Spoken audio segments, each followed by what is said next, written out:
Sehat-sehat. Puji Tuhan. Bapak Ibu yang dikasih Tuhan, bacaan firman Tuhan pada sore hari ini sering kita baca, sering kita angkat. Namun pada sore hari ini jika kita perhatikan dengan seksama ayat per ayat, maka ada dua hal yang patut kita renungkan pada sore hari ini. Hal yang pertama itu adalah ada dua kekuatan roh. Ada dua kekuatan roh.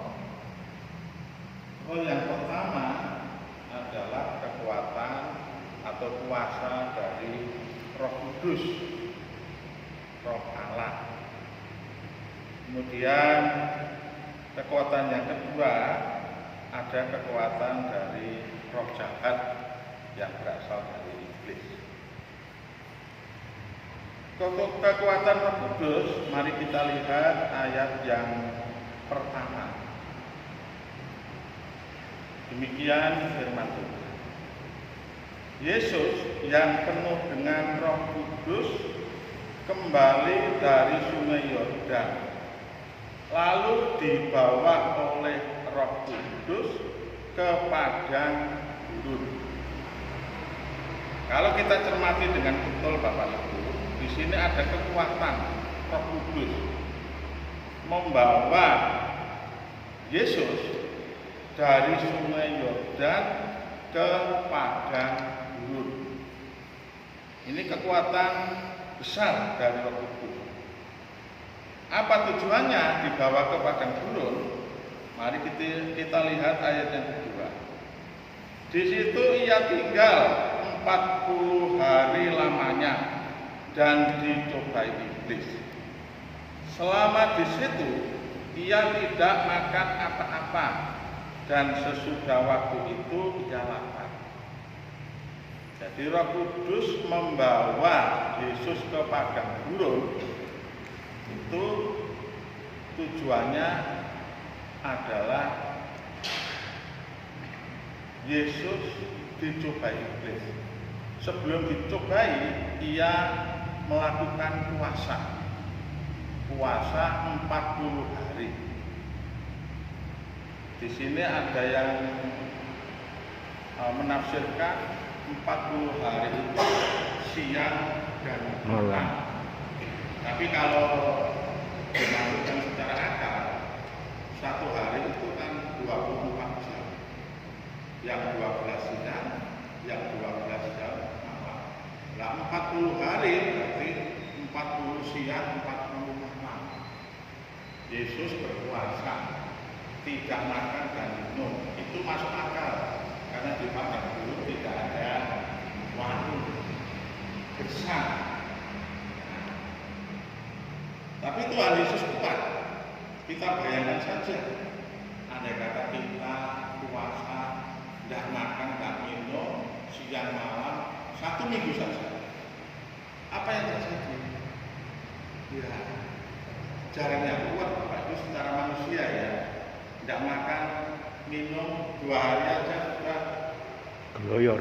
Nah, akhirnya jatuh sakit apalagi Jatuh. Tuhan Yesus kuat. Mengapa?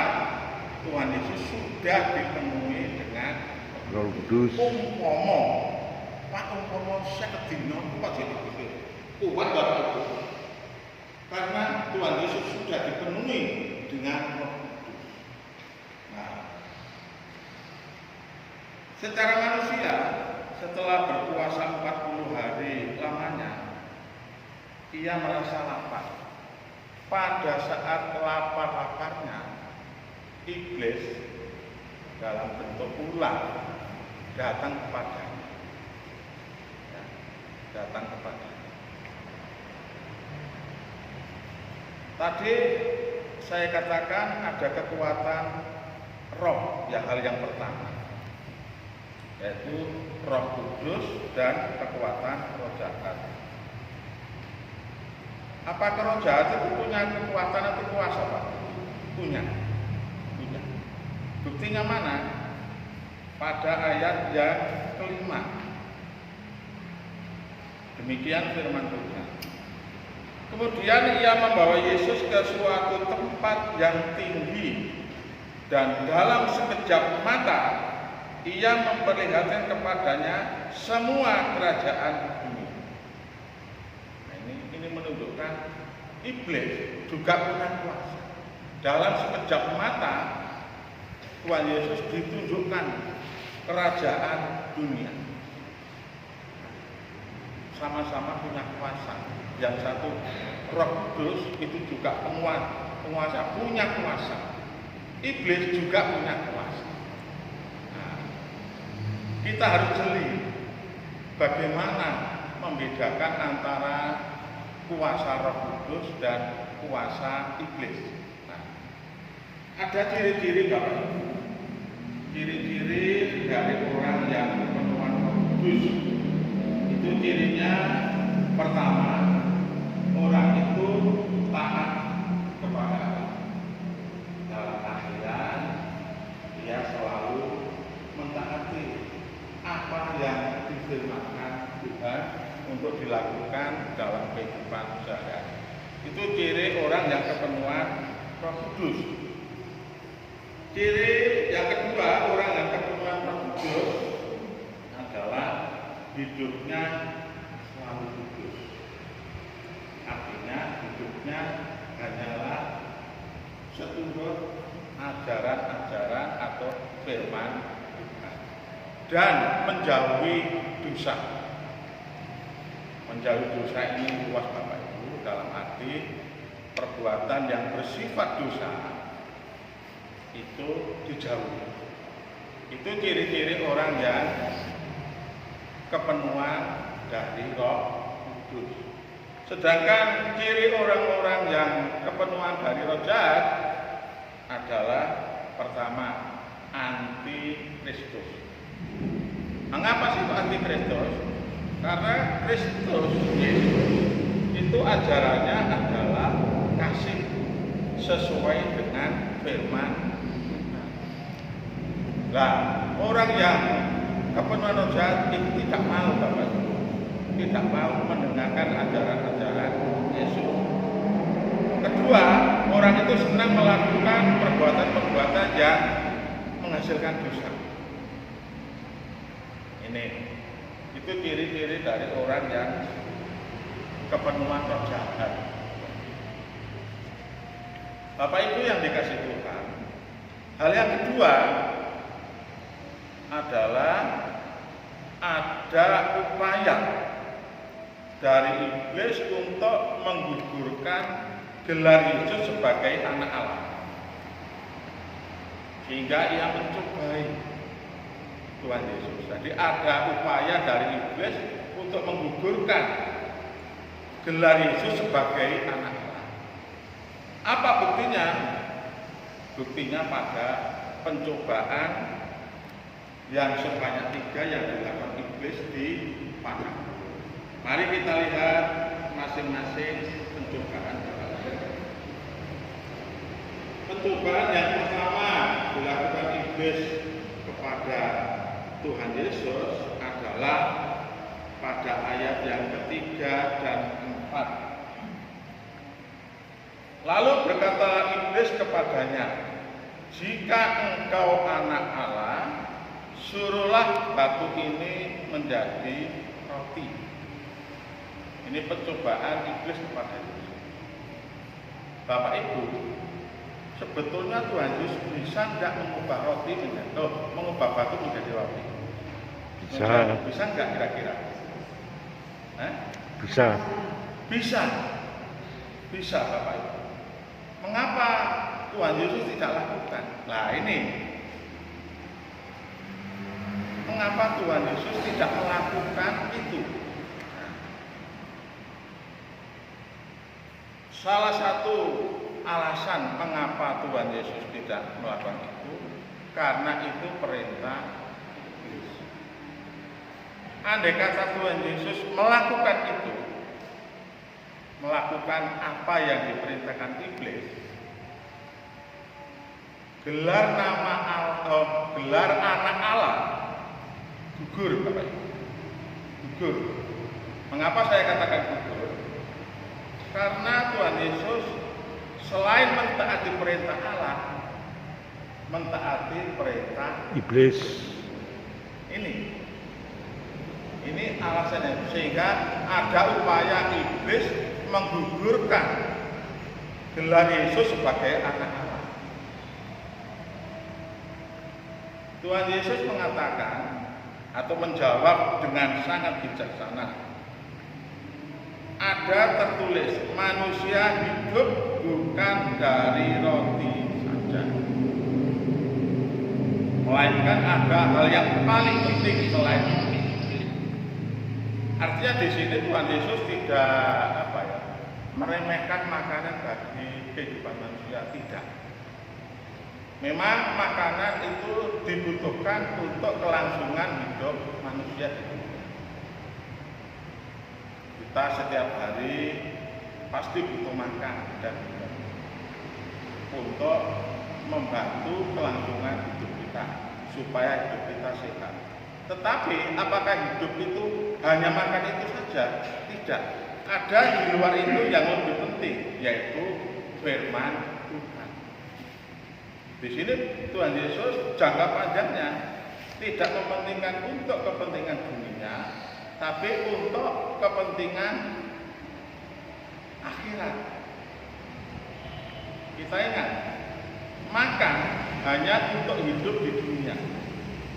Setelah kita mati, ada hidup yang kekal abadi. Nah, itu yang diutamakan bagi kita. Jadi manusia, saya ulang, ada tertulis manusia hidup bukan dari roti saja, tetapi dengan firman Tuhan. Itu. Sehingga di sini jawaban Yesus sangat bijaksana dan iblis kalah 1-0 karena Tuhan Yesus tidak terjebak oleh perintah iblis. Nih, kemudian pada cobaan yang kedua, nah, ini ayat 5 sampai 8. Kemudian ia membawa Yesus ke suatu tempat yang tinggi dalam sekejap mata ia memperlihatkan kepadanya semua kerajaan dunia. Kata iblis kepadanya, segala kuasa itu serta kemuliaannya akan diberikan kepadamu, sebab semuanya itu telah diserahkan kepadaku, dan aku memberikannya kepada siapa saja yang ku kehendaki. Jadi, jikalau engkau menyembah aku, seluruhnya itu akan menjadi milikmu. Ini kata iblis. Apa artinya? Iblis pamer. Iblis pamer kepada Tuhan Yesus semua kerajaan di dunia beserta isinya itu akan menjadi milikmu jika kamu menyembah aku. Bapak Ibu yang dikasih Tuhan, nun sewu, sekarang ini banyak orang yang kalau saya amati lebih mementingkan kekayaan pada iman. Ya, katakanlah iman tergadaikan oleh kesenangan. Apakah ada contohnya bukan? Negara, tapi tidak masuk ranah hukum. Sudah lama, tahun-tahun, mungkin Pak Bun masih ingat, ketua kelompok operasi diajak rekreasi ke Gunung Kawi. Gunung Kawi. Nah, mungkin dalam benak apa itu Gunung Kawi itu identik dengan daerah pesugihan. Itu memang betul Pak. Di Gunung Sekawi sana ada 2 makam keramat. Yang satu Cina, yang satu Jawa. Saya bertanya kepada orang Cina, makam siapa? Makam ini. Itu yang Cina katanya makam Dewi Wakin. Yang mau ritual di sana khusus orang Cina tersedia. Kemudian yang orang Jawa ada di sebelahnya, seperti Mudomo yang sudah tertutup rapat. Nah, siapa makam itu? Makam anak buah Pangeran Diponegoro yang lari. Ternyata di sana banyak orang yang di sana. Saya melihat di depan pintu, ternyata di sana banyak orang di dalamnya duduk bersila menghadap ke makam keramat itu. Apa tujuannya? Nyun sewu, gelek enake awak secara pintas. Itu betul Pak, bisa tanya betul. Kemudian saya berpikir, gelek enake awak bodohnya, tapi imannya tergadaikan. Artinya apa? Sekali ritual dan berhasil, berarti orang itu sudah tercengkram iblis. Memang kekayaan itu dikuasakan oleh iblis. Nah, kalau sudah tercengkram kaya, ya nyun sewu, hidupnya di bawah kaki iblis. Nantinya kalau sudah mati. Terus kedua, saya ditawari Pak Wiji, kalau mau silakan bawa uang 200.000. Nanti saya bawakan ke orang tua, dapat 200 juta. Tapi nek wis ono Pak Wiji sampeyan datang ke sini, sendiri ke sini. Nah, disinilah terjadi kontrak ya, nggak tahu lah kontrak, mungkin kehidupannya mungkin sewu sampai secara hukum nggak ada Bapak Ibu, tapi itu ada. Dan ada yang lucu lagi, perjanjian dengan setan wis soge, saking sugihe dia berpikir duit itu lho kanggo apa. Akhirnya dia bilang, wis aku tak balik aja no. Anak-anakku selupa setan tak buat. Itu tidak bisa Bapak Ibu, tidak semudah itu yang dibayangkan. Ternyata dibuang, dia minta kepada untuk membuang ini, nggak iso. Karena apa? Sudah terjadi perjanjian. Kalau sudah terjadi perjanjian, ya selamanya masuk ke dalam dunia hitam. Sehingga firman Tuhan ini betul Bapak Ibu, betul sekali. Ya. Kemudian apa jawab Yesus? Sangat bijaksana. Ya.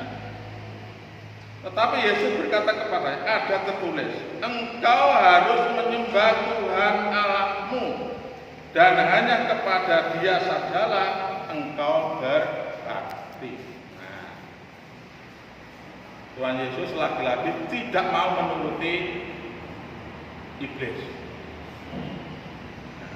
Apakah orang Kristen tidak boleh kaya? Boleh Bapak Ibu, boleh, tapi sewajarnya. Kerja keras boleh, tapi tidak memakai jalan pintas. Nah itu boleh Bapak Ibu. Yang tidak boleh memakai jalan pintas itu bekerjalah dengan sungguh-sungguh. Sehingga iblis kalah 2-0 karena Tuhan Yesus tidak mau mematuhi perintah setan. Ini lagi-lagi iblis dengan tipu dayanya yang ahli, mencomot ayat di suatu kitab suci dipakai untuk mencoba Yesus. Ayat ini ada di kitab Bapak Ibu. Kemungkinan paku itu di Taurat, kemungkinan ya. Nah, memakai ayat di kitab untuk mencoba iblis. Tetapi lagi-lagi Yesus sangat bijaksana menjawabnya. Ada firman, jangan engkau mencobai Tuhan Allahmu. Nah, ini jawaban Yesus yang bijaksana. Meskipun ditipu, dicobai sehalus mungkin dari tahap 1, tahap 2, dan 3, Yesus tetap menjadi anak Allah. Gelar anak Allah tidak jatuh, ya, tidak jatuh karena tipu muslihat iblis. Andai kata Tuhan Yesus satu saja gagal dalam percobaan itu, maka gelar anak Allah akan runtuh. Ya, mungkin ada masalah dengan keluarga, dengan anak, dengan istri atau suami, dengan orang tua. Bapak Ibu jangan langsung emosi atau jangan langsung bereaksi. Apa yang kita lakukan? Tenang dulu, mohon bimbingan Tuhan. Kalau ada masalah di rumah tangga kita, karena iblis zaman sekarang macam-macam, halus sekali Bapak Ibu, halus sekali untuk mencobai kita. Mengapa iblis selalu mencobai? Di Alkitab tertulis ayat yang ke-13, sesudah iblis mengakhiri semuanya pencobaan itu, ia mundur daripadanya dan menunggu waktu yang baik. Setiap orang yang mau mendengarkan firman Tuhan, terlebih-lebih melakukan dalam kehidupan sehari. Mari kita memuji nama Tuhan Bapak Ibu.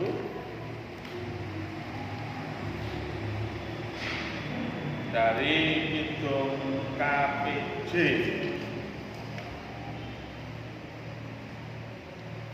nomor 192.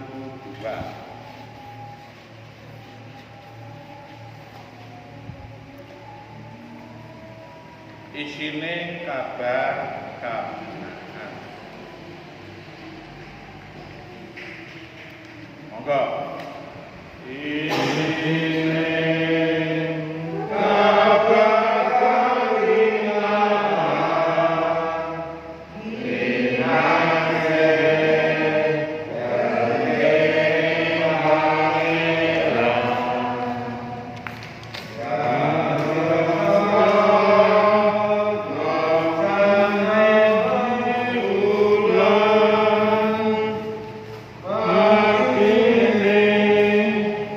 Kamu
Haleluya, puji lan matur. Ayat pertama saja. Monggo.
Mari kita mendengarkan.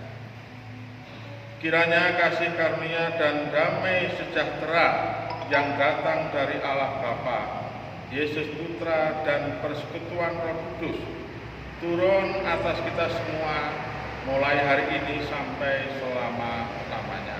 Amin.